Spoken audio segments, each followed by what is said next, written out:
नमस्कार मित्र आणि मैत्रिणींनो, तर मी तुम्हाला सर्वांचं स्वागत करत आहे माझ्या चॅनलवर, ज्याचं नाव आहे नवा दिवस नाही जीवन. तर आत्ता की नाही माझी थोडी गडबड चालू आहे, पाहुणे वगैरे येणार आहेत थोडे. आणि दुसरी गोष्ट की मला गौरी श्रावणातली बसवायची आहे आमची. तर सगळा विषय असा झाला की फुल मी घाईत आहे. आणि आत्ता जी पहिली क्लिप मी तुम्हाला जोडलेली आहे, तर ती आहे माझी दीपामावशीची. कारण दीपामावशीला कसं दीपपूजा केलेली वगैरे होती, पण त्यावेळेचा ब्लॉग मी कंटिन्यू करू शकले नाही कारण मी बाहेर गेलेली आणि मला नंतर येताना देखील खूप उशीर झालेला, म्हणून मी तो ब्लॉग कंटिन्यू केला नाही. म्हणून मी आजचा ब्लॉग कंटिन्यू करत आहे. फार गरम होते आणि अशी साडी वेअर केल्यामुळे तर ना अजूनच गरम होते, काय सांगायचं नाही. आयुष्यभर आत्ता थंड हवा आली, मस्त छान वाटलं. आता केस वगैरे करून घेते व्यवस्थित. चला,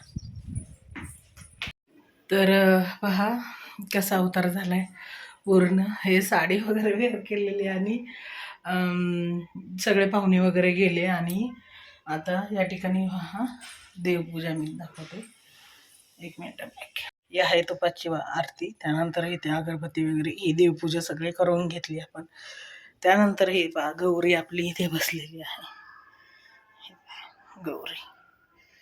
त्यानंतर आपण इथे फळांचा नैवेद्य, आता संध्याकाळी येणार इथे गोडाचा नैवेद्य ठेवणार आहे. त्यानंतर इथे सगळे दुर्वा गाड्या वगैरे वाहून घेतलेल्या आहे. आणि इथे आपण अशी छान अशी गौराई एकच आहे. आता पुढे दोघी आल्यानंतर त्यांना आपण जागा करणार आहोत व्यवस्थित. हे पहा इथे रांगोळी वगैरे काढून घेतलेली आहे. त्यानंतर इथे आजी वितिका पूजलेल्या आहेत, हे पहा. आणि इथे लहानचं नैवेद्य वगैरे ठेवून दिलेला आहे सगळा. तर दुपारी आलेले पाहुणे खूप वेळ होते आणि मग खूप उशीर होत गेला मला देखील, की कामाला बाकीचे देखील कामं होती. आता बाहेरचे रांगोळी वगैरे सगळं उद्याच करणार मी, कारण आता तर पूर्ण हे झाले. तुम्ही पाहू शकता या ठिकाणी कपडे पहा, हे पहा कपड्यांचा एवढा ढीग आहे, ते सुकायला घालायचं आहे. आता इकडे एवढं पडलंय ना काय काय. इकडे पर्स वगैरे ठेवून देते आतमध्ये. जबरदस्त काम आहे.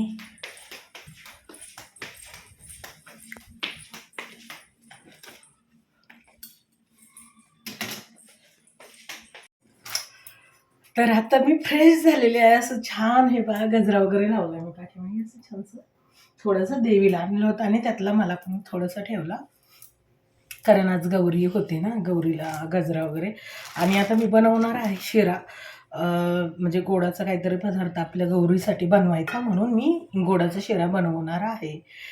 तर आता शिरा कसा होतोय ते आपण पुढे पाहूया, चला. तर पहा, हे अशा प्रकारे शिरा झालेला आहे. यामध्ये काजू, बदाम, इलायची आणि असं सगळं एकदम मोकळा असा शिरा झालेला आहे पहा. आणि आता ना मी नैवेद्य दाखवून घेणार आहे, त्यानंतर मग मी स्वयंपाकाची तयारी करणार आहे माझ्या. तर पहा किती छान असा मोकळा शिरा झालेला आहे या ठिकाणी. चला आपण देवीला नैवेद्य दाखवून घेऊया.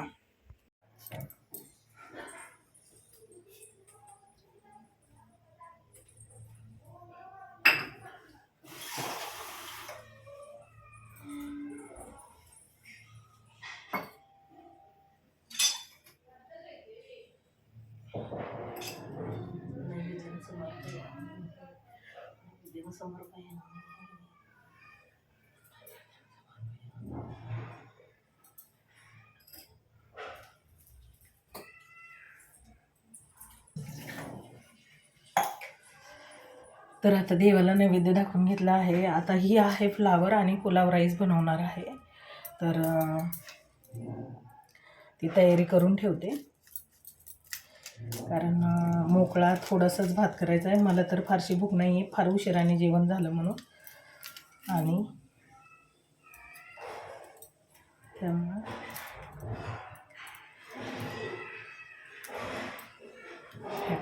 किती छान आहे, छोटा आहे असा फ्लावर. आणि ह्याला ना आता गरम पाणी करूनच मी म्हणजे हे करणार आहे, धुवून घेणार आहे असे छान तुकडे करून.